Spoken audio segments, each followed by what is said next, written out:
The Nvidia GeForce RTX 5070 GPU is in the house, and I've been using it as my primary GPU for a little while now.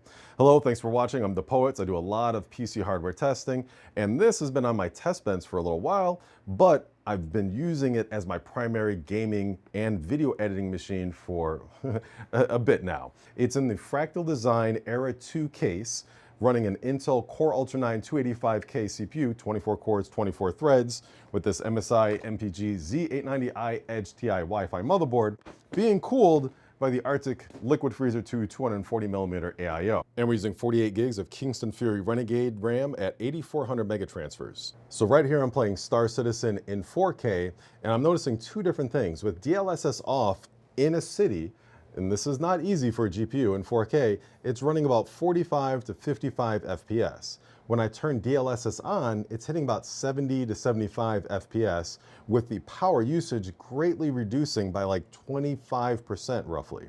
So I'm liking it with DLSS on because I can't really tell the difference in detail. This is a scene I'm always paying attention to because there tends to be some obstacle that adjusts the camera, and there are always, like right there, and it's a steady 72 FPS.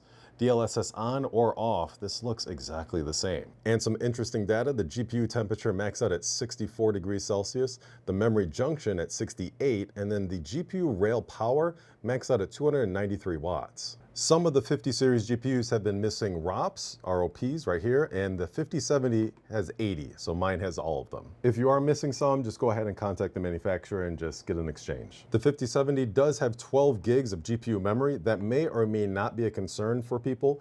For 4K gaming, in Star Citizen, I was hitting about 11 gigs used. A valid reason for upgrading to RTX 50 series GPUs is the hardware acceleration for video editing with H.264, H.265, 4.22 10-bit. This is something that was typically only available on CPUs. It's about 6 times faster on 50 series GPUs than 40 series. Running Cyberpunk with frame generation off, in the benchmark, it looks okay. Again, this is 4K. We average about 54 FPS, maxing out at about 60, and the lows were 48, and this was with frame generation off. Turning DLSS multi-frame generation to 4X, FPS is kind of through the roof. We're at about 160 FPS right now, 156, and things are looking very nice. But in actual gameplay, things feel a little sluggish, a little slow. It's not like a point-click shoot, like a first-person shooter, how you might want it to be,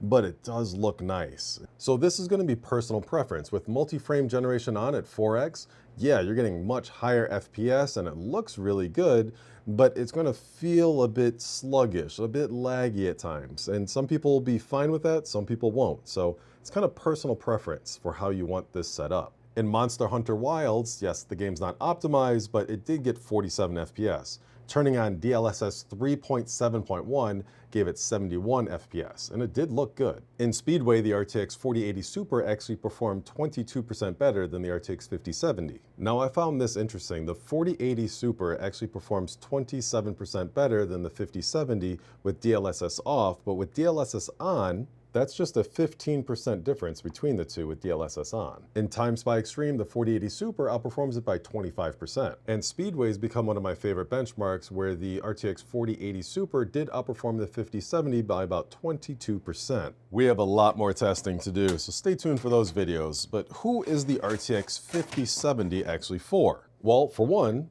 those that want a small form factor PC case. It's basically going to fit in everything. Two, those that are into video editing and don't want to spend a whole bunch of money on a 5080 or 5090, at $549, having that hardware acceleration for H.264 to H.265, 4.22 10-bit is actually somewhat of a game changer, being 6 times faster than the 40 series. And of course, for those that want to get in on 4K gaming, some games, this is going to run very nicely at 4K. Others just dumb it down to 1440p, and you're going to get some very nice frame rates. Obviously, with AI and all the upscaling features, that's questionable depending on if you like that or not. People call it fake frames, whatever it is, but some games, it looks amazing and makes a difference. In Star Citizen, turning on DLSS in particular, it's different from frame generation, but you're getting like 25% more FPS and using less power, therefore a quieter system.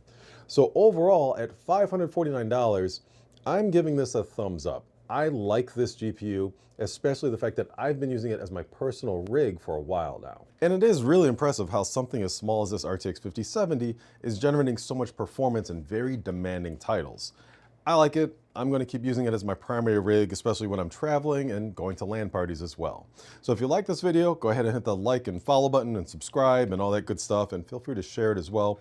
And stay tuned for a lot more videos on the RTX 5070 and more GPUs coming down the line.